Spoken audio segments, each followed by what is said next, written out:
In today's culinary scene, who are the true cure de force, preserving and enhancing flavor? On today's menu, preserving old world flavors with New York salami king Mark Buzio. What makes a great salami? The person that knows how to make it.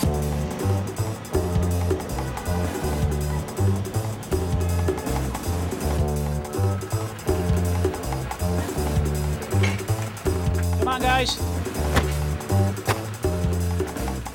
Back in the late 40s, the name was called Salumeria Biellese as it is now. And you can see the salamis then, and we'll show you what they look like now. They haven't changed.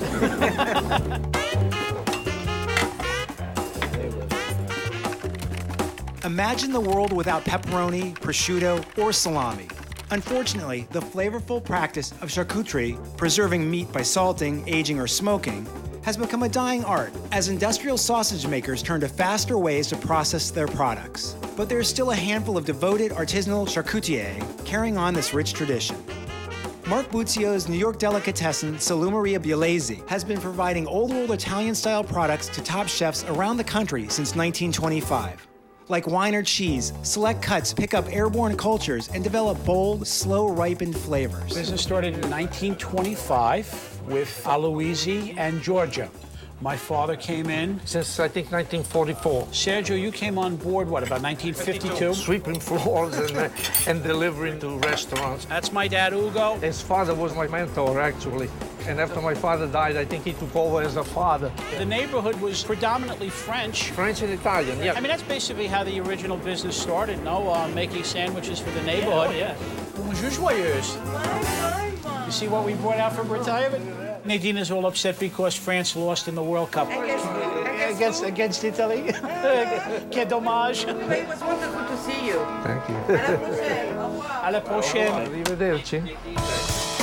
So we said, you know what? Look, we manufacture for so many other restaurants. Yeah, right. Why don't we open up our own restaurant and do what we do? And my father was retired then, and he said to me, what are you, crazy? Actually, I think the saying was, I miei scarpe sono più furbo che te, which means that I think my shoes are smarter than you are. By doing that.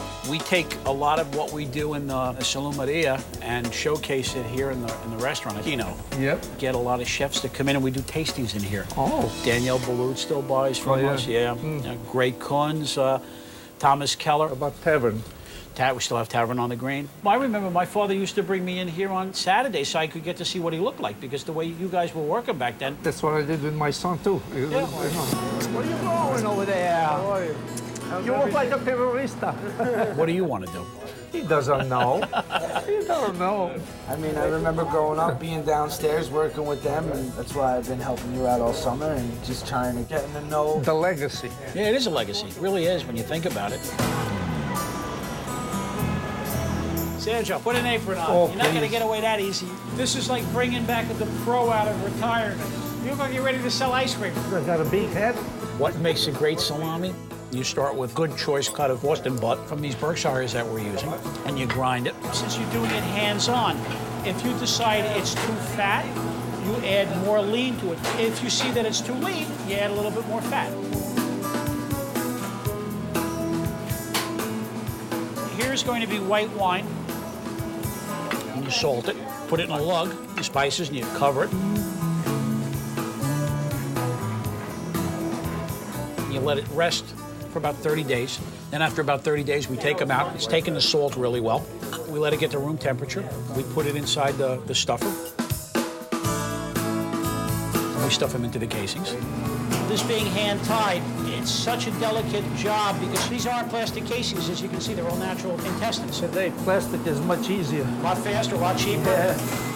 A lot of work. They're very hard to tie because the casing breaks very easily. I'm not as fast as I used to be, but that's okay. Practice. Job. Comes right back, like riding a bicycle. Very old-fashioned. Hemp cord. The first technique in the tying is making the ingasa or the loop.